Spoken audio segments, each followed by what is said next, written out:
Salam. Yenə də Booktube Azərbaycan kanalındasınız və mən Nəzrin yenə də sizlərlə birlikdəyəm. Bugün sizə çəkəcəyim video bir qədər fərqli formatda olacaq. Yəqin ki, bir çoxlarımız Facebook sosial şəbəkəsi üzərindən gedən bir aksiyanı görmüşük və hətta bəzilərimiz ona qoşulmuşuq da. Bu aksiya mütləq oxu aksiyasıdır.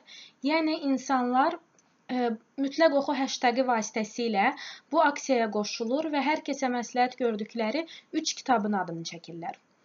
Təbii ki, bu siyahıdakı bir çox kitablar və bir çox insanlarda ki, siyahıdakı kitablar klassiklər və ya hər birimizin bildiyi, oxuduğu və ya ən azından oxumağı planlaşdırdığı kitablardır.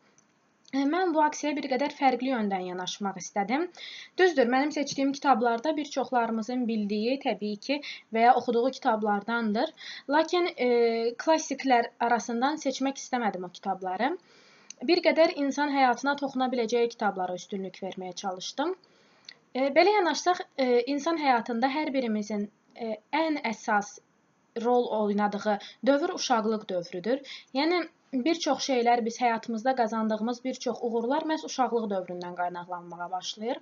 Buna görə də uşaqlıq dövrünün insana bəxş edə biləcəklərini həm müsbət, həm də mənfi tərəfdən göstərə biləcəyi bir kitabı ilk olaraq seçmək istədim. Amma təbii ki, bu kitab sadəcə yazarın xəyal ürünü deyil, həm də həqiqətdə realda yaşadıqları üzərindən getməli idi.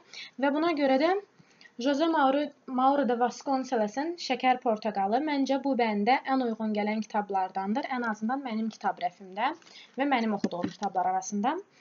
Növbəti kitab da bir qədər həm uşaqlıq psixologiyasına toxunur, həm də həyatda çox vacib olan sualların cavablandırılmasına, elmi yönlərə, elmlərin necə yaranmasına və ümumiyyətlə insan düşüncə tərzinin formalaşmasına təsir edən kitabdır.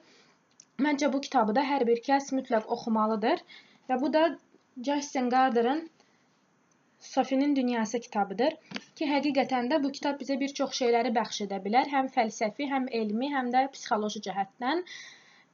Buna görə ikinci məsləhət görə biləcəyim kitab bu başlıqda məhz Sophie'nin Dünyası kitabıdır. Sonuncu, üçüncü bənddə isə yenə də insan həyatına çox təsir edən müharibələri əsas götürdüm. Çünki ətrafımızda baş verən hadisələr həm bizim həyatımıza, həm psixologiyamıza böyük təsir göstərir və bizim həm həyatımızda, həm zehnimizdə, həm də qəlbimizdə çox dərin izlər buraxır. Buna görə də müharibə mövzusuna üstünlük verdim bu bənd üçün. İki kitab arasında qaldım. Sonda ikisindən birini seçə bilmədim. Lakin bu mövzunu müqayisə etmək üçün, qarşılaşdırmanız üçün hər iki kitabı göstərməyə qərarına gəldim. Bunlar Anna Frankın Gündəlik və Adolf Hitlerin Kavqam kitablarıdır. Məncə bu kitabı da oxumaqla siz Hitler siyasəti ilə yahudilərin yaşadıqlarını qarşılaşdıra, özünüzdə bu haqda bir rəy formalaşdıra bilərsiniz. Bu iki kitabı da birlikdə mən üçüncü bəndə aid etmək istədim. Ümid edirəm, ən azından bu kitablardan birinə nə vaxtsa müraciət etmişsiniz və ya edəcəksiniz. Çünki çalışdım ki, həqiqətən də insan həyatına təsir edən və sizin fikirlərinizin, elminizin formalaşmasına, psixologiyanızda iz buraxa biləcəyi kitablara müraciət edim. Kitablar haqqında müəyyən fikirləriniz varsa, bunları rəy şəklində bildirə bilərsiniz. Və ya hər hansı bir iradlarınız, məsləhətləriniz varsa, onu da rəylərdə bildirə bilərsiniz. Oxumaq mənim üçün çox xoş olar. Bu videoluq bu qədər. Növbəti videolarda görüşərik. Hələlik.